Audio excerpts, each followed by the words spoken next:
kind of final questions.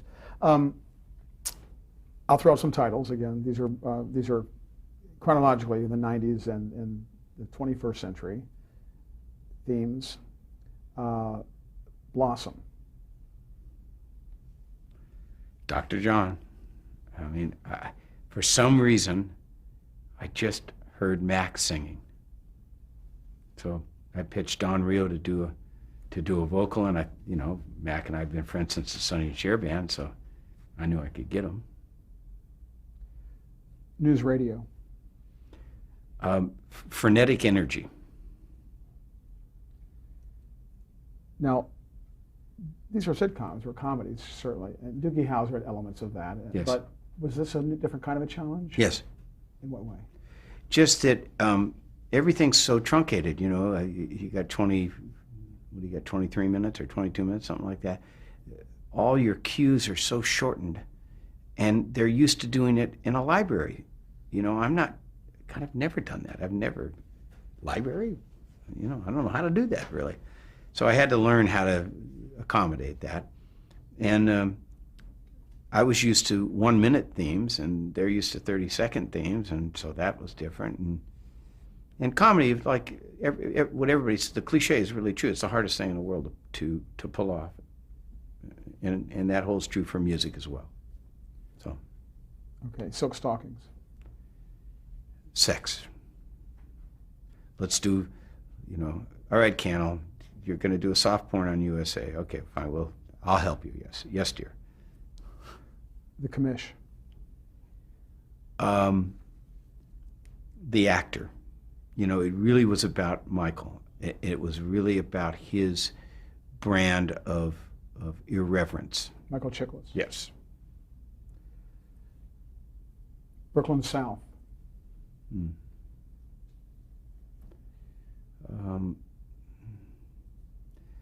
Once again, New York, but a little more, instead of how should I say this? Blue collar. Instead of the detectives solving the murders, this was about the blue suiters getting in fights, doing the day-to-day cop stuff that is more in the street with the people and less Sherlock Holmes. Murder One. Bochco genius. This was the one sentence. He said, "Hey, Mike, have you ever thought about a piece of Bach chamber music with a huge contemporary bottom?" I said, "No, but that's a great idea. That's just a great idea." I said, "I'll go to work right away." And it didn't take very long at all. I mean, a couple of days. And I called him up, and he came in and went. He was just killed by it because it really was his idea. I pulled it off and all, but that was really Bochco just going, all right, it's the serial of all serials. And by the way, time has proven him, once again, way ahead of his time, too much ahead of his time. And everybody that said, oh, it'll never syndicate, well, talk to them about 24, if you will. Because that's where they got 24, guys. They got it from Murder One. And you got an Emmy for that, right? Yes. Martial law.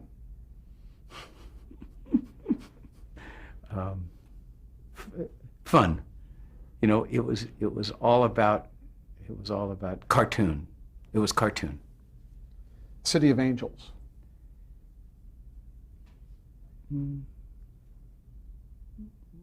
The seriousness of a hospital setting, and no real musical tip of the hat to ethnicity. That was done in other ways, but we decided musically that it wouldn't, that you wouldn't know by listening to it that these doctors were doctors of color. And it didn't matter, like it doesn't matter in my job. Philly. It was troublesome. It was hard.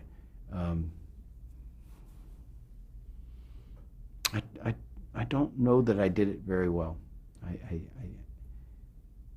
somehow because it's my art on their art, to make it more artful. I don't know that he did it it didn't quite work for him, and it didn't quite work for me. And yet I like the music. I don't know about that. It's magic. Some days it works really good, and sometimes it just kind of doesn't quite fit. And something, huh? A series that you loved as a kid was remade, Dragnet. Mm-hmm.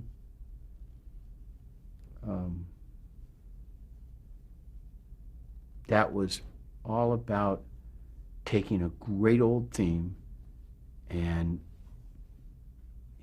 hitting it with a huge amount of testosterone and steroids. The show that's currently on, Blind Justice. That was about playing the vulnerability of blindness and the heroism of overcoming it to still do your job. A pilot, NYPD 2069, that I don't think it's even aired, but what was the challenge about writing for that?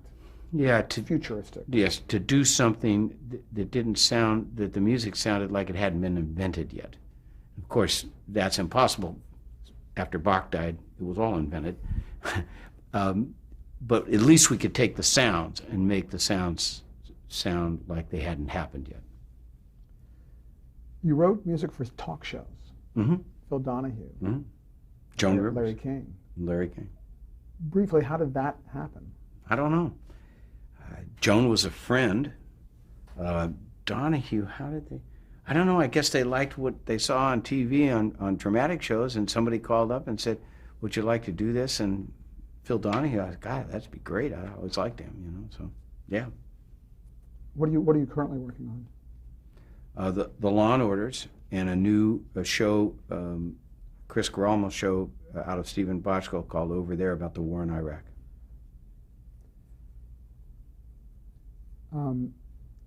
Tell me just a little bit about the communication you have with the big three. You've talked about the kind of give and take you have with Cannell. How did that work with Bochco and with Dick Wolf in terms of how you guys talked? You know, it's their job to speak producer, or to give me producer speak, and it's my job to make music out of that. And some guys can go on and pontificate forever and lead you all over, you know, hell and back. And some guys are just succinct. And those three guys are great at it. You know, I mean, I know I'm good at writing music. Okay, that's why you want to put this down, because I've done this a bunch of times and it's stuck. And I'm not being humble Harv here. I'm really lucky. These three guys just give you the exact right info to go do your job. It's not standalone art. It's art on other art. So, you know, that guy could have sent me off, you know, into the ditch. But that guy, 3 times, that guy has sent me right down to Main Street. Almost all the time. It sounds like with the Cannell, it's a lot of times very informal, because you go back as friends and everything. And there's humor involved, or insults back and forth and the whole thing. Is that like that with the other two guys? Exactly. Exactly. First of all, you know, I'm irreverent, and there's no fluorescent lighting anywhere in this place, you know. And I'm a musician, and I'm from the Valley, and I'm a rock and roll guy that learned how to read, write, and orchestrate and conduct. Okay, basically, go screw yourself. You know, I mean, that's kind of how I got to feel in order to write this stuff. I got to have fun with it. I can't. It's not serious. Nobody's curing cancer here. Or, you know, this is not brain surgery. There's 12 of them, and the 13th one's an octave. And Bach did everything anyway. So you can't sit here and go, man, you know, my art is so. You know, get over it. Just go write your music. Now, I know it means a lot to other people, and I can kind of process that, but I can't do it that way. I can't sit there going, you know, with all these dramatic feelings. You know, I just got to do my job. these three guys have been very successful. Is there a commonality to why they have been successful? Smart, hardworking, extremely honest, extremely moral, tough as hell, all three of them. They're like me. There's a reason we're in television. We're can-do guys. You know, we're can-do. Absolutely, let's go. And they're all like that. They're all hard-working guys. Cannell's unbelievable how much this guy can churn out. And Bochco, stay focused and just work. And Dick Wolf can handle more phone calls than any human being ever born. The guy can handle more crisis and more maniacal behavior by networks and actors and directors and, you know. See, my job is, I'll give you my job in a nutshell. Those guys sit at like an apothecary cabinet with all these little drawers, the network drawer, the agent drawer, the packager drawer, the actor drawer, the director drawer. Every drawer they got has a fire in it. Every week it's that way. And my job, my sworn duty to these three big brothers is to give them one drawer that doesn't have any sparks or smoke or nothing. They go, well, that's his thing. He'll let me. And that's me, you know, that's what I do. How has the business of film scoring for television changed in 30 years? Cool. Today to like the 70s or when you really got started, just briefly? Night and day, technically 180 degrees different direction, because I used to go to the studio, you know, 4, 5, 6, 7, 8 times a week, stand in front of an orchestra, conduct. I used to see the film at the studio, get the notes from the music editor, write it from memory. Now I get the video, I sit in front of it, I play. So now it's even more spontaneous than it used to be. So the fact that technology can be complicated has actually helped? In ways we've suffered a little bit, because I think it lacks the humanness of all those different musicians with different backgrounds playing. But it's very in tune. It in the hands of somebody that is maybe too technical, it's too perfect. I hope I'm not guilty of that. I do a lot of the playing myself and don't make it too perfect. But it's changed big. Do you see a happy marriage between the, you know, natural music and digital music? I believe so. I think that's what's in my scores. I certainly hope so. It's what I'm striving for. What about the business aspect? You've been in the position to, you know, have publishing. Mm-hmm. Most don't, mm-hmm. I guess. For someone who's coming up, who wants to be a composer or is actually doing it, is there any lesson to be learned by what you can and can't control? I mean, what is the compensation like? I don't mean the actual dollars, but I mean, you know, is it something that's worth getting into for a composer? Is it something that... Not if you're trying to get rich. It would be a big mistake if you came into this for monetary reasons, only because there's so many guys out there. Everybody with a rig at their house is a composer, so there's a lot of competition. And really, truthfully, none of us do it for that reason. You know, the reason we do it is because we have to. The reason we do it is because we're obsessive and obsessed with this. And it's a great thing to do for a living. It's a wonderful thing. And I would do it at any price. I would do it for free, and I would work in a gas station to support it if I had to. It's really a cool thing to do. You do your own negotiation, or is it... I don't negotiate, basically. I have agents that are wonderful friends and advisors to me about, you know, performing rights and things like that. But to be honest with you, they don't try and go get me gigs, and they talk to the lawyers that Bochco and Cannell and Universal have, but everybody knows I'm going to do it for whatever the price is, and pay me as much as you can without hurting yourself or taking anything off the screen, and I'm happy. And by the way, I have gotten, you know, very successful financially by not worrying about money. The only time I'm concerned with money is after I've made it and cashed the check, and now what am I going to do with it, and let's not be a fool about it. But before that, I don't care about money. I only care about the music. Let the music take care of the money. Do you get royalties on repeat, Yes, reruns every time any show's played anywhere in the world, a royalty is paid, in my case through BMI, and it's very lucrative. Have other composers stolen from you? I wouldn't know. Wouldn't care. What's the most important thing to remember for a composer when he's creating a theme to a television show?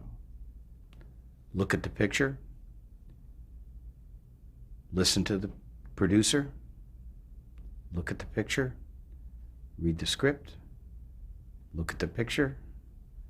Keep looking at the picture. Oh, by the way, look at the picture. It's not standalone art. Look at the picture again, by the way. Is there a Mike Post style? I wouldn't know. I don't think so. You've seen a lot. Is there one highlight of your career? Probably this afternoon. I'm going to go in there and do another show. I mean, it's all been good. It's all been really, really satisfying. There's been a few disappointments here and there, You didn't ask me, but I'll tell you, I think the best one I ever did that didn't make it was Bay City Blues. God, I love doing that show. And that was Dennis again. I love doing that show. I love the theme that I did. I still play that. I still sit down on the piano and play that once in a while. At any rate, highlight, God, it's all been a highlight. It's all been a complete blessing. I'm the luckiest guy I know. Is there something that you've wanted to do you haven't done yet? No. No. Tell me a little bit about the Pete Carpenter Memorial Fund. Yes, it's actually a scholarship, and it funds a competition every year amongst music students at universities, and the winners come here and intern with me for 6 weeks. And usually every year there's usually 1, 2, or 3 winners. There's always at least one, sometimes 2 and 3. And it's been going on since Pete's death, 89.